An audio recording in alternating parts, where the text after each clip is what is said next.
আসসালামু আলাইকুম, কেমন আছেন সবাই? নতুন একটা ভিডিওতে আবারও স্বাগতম। আজ আপনাদের সাথে শেয়ার করব আমি কিভাবে সরপুঁটি মাছের বোনা তৈরি করি। তো আমি কিভাবে সরপুঁটি মাছের বোনা তৈরি করি জানতে হলে পুরো ভিডিওটা দেখবেন।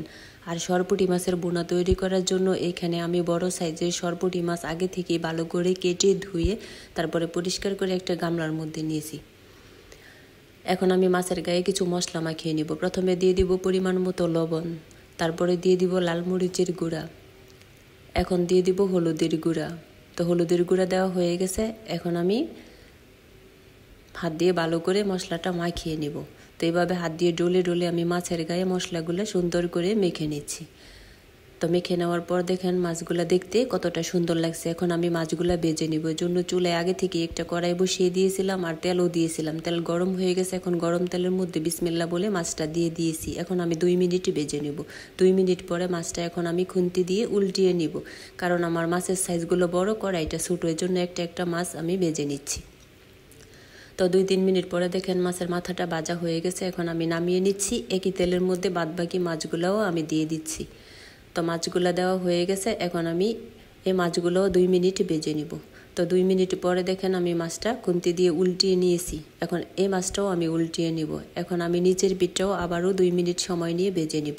তো 2 মিনিট পরে দেখেন মাছটা ভাজা হয়ে গেছে। এখন আমি নামিয়ে নিব। তো দেখেন আমি এভাবে করে খুন্তি দিয়ে মাছটা নামিয়ে নিচ্ছি। তো একটা মাছ নামানো হয়ে গেছে। এখন এই মাছটাও আমি নামিয়ে তারপরে একটা গামলার মধ্যে নিয়েছি।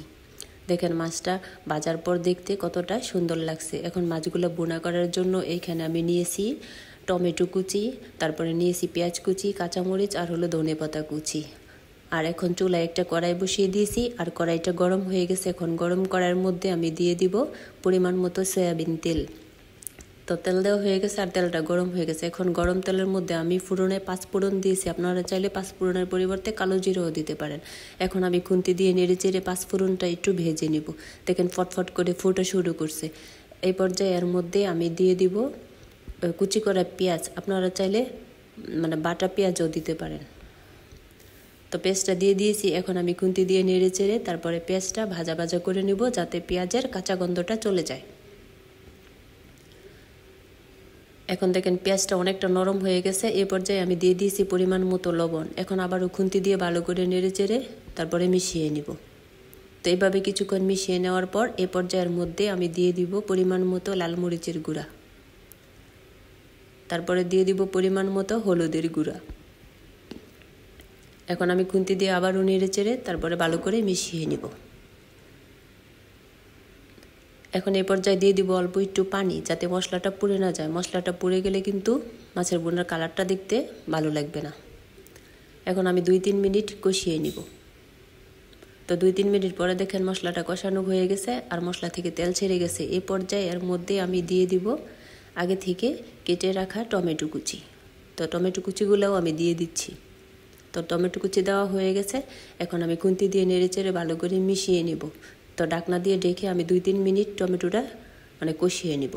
তো 2-3 মিনিট পরে আবারও নেড়ে চেড়ে তারপরে আমি উল্টিয়ে পাল্টিয়ে দিব। তো 2-3 মিনিট পরে আবার আমি এর মধ্যে দিয়ে দিব জলের পানি। তো আমি দেখেন জলের পানিটা দিয়ে দিয়েছি। এখন আমি খুন্তি দিয়ে নেড়ে চেড়ে ভালো করে মিশিয়ে নিব। এখন আমি ঢাকনা দিয়ে ঢেকে 3-4 মিনিট রান্না করে নিব। তো 3-4 মিনিট পরে দেখেন জলের মধ্যে বলক উঠে গেছে। এ পর্যায়ে দিয়ে দিব ফালি করে রাখা কাঁচামরিচ। তো কাঁচামরিচটা আমি দিয়ে দিছি। এখন আমি খুন্তি দিয়ে নেড়ে চেড়ে আবারও ভালো করে মিশিয়ে নিব। আর আমি খুন্তি দিয়ে চেক করে দেখেছিলাম টমেটোগুলো সিদ্ধ হয়েছে নাকি। টমেটোগুলো কিন্তু একবারে গলে গেছে। আমি কিন্তু একবারে গলা গলা করবো না, টমেটোগুলো একটু আস্তে আস্তে রাখবো। দেখেন অনেকটা জলের পানি কমে গেছে। এ পর্যায়ে আমি আগে থেকে ভেজে রাখা মাছগুলো আমি দিয়ে দিব। তো দেখেন মাছগুলো আমি দিয়ে দিয়েছি। এখন আমি আবারও 3-4 মিনিট জাল করে নেব। তো 3-4 মিনিট পরে আমি এভাবে আস্তে আস্তে খুন্তি দিয়ে নেড়ে চেড়ে মাছগুলো ভালো করে জলের সাথে মিশিয়ে নিব। এখন আমি আরও 4-5 মিনিট জাল করে নিব। 4-5 মিনিট পরে দেখেন জলের পানিটা অনেকটা কমে গেছে। এ পর্যায়ে এর মধ্যে আমি ধনেপাতা কুচি দিয়ে দিচ্ছি। তো ধনেপাতা কুচি দেওয়ার পর দেখেন মাশাআল্লাহ তরকারি কালারটা দেখতে কতটা সুন্দর লাগছে। এখন আমি আলতোভাবে এভাবে খুন্তি দিয়ে একটু নাড়াচাড়া করে দিব। বেশি নাড়াচাড়া করব না, কারণ মাছটা অনেকটা নরম হয়ে গেছে, ভেঙে যাওয়ার সম্ভাবনা আছে। তো দেখেন জলের পানিটা অনেকটা ঘন হয়ে গেছে। আর এখন আমি মানে চুলাটা বন্ধ করে দিব। আমার মাছের বোনাটা হয়ে গেছে। এখন আমি নেড়েচেড়ে একটু ঠান্ডা করে নিব। এখন আমি একটা প্লেটের মধ্যে বেড়ে নিব। দেখেন আমি একটা প্লেটের মধ্যে বেড়ে নিয়েছি। দেখেন মাশাআল্লাহ আমার সরপুঁটি মাছের বোনাটা দেখতে কতটা সুন্দর লাগছে আর কতটা লোভনীয় লাগছে।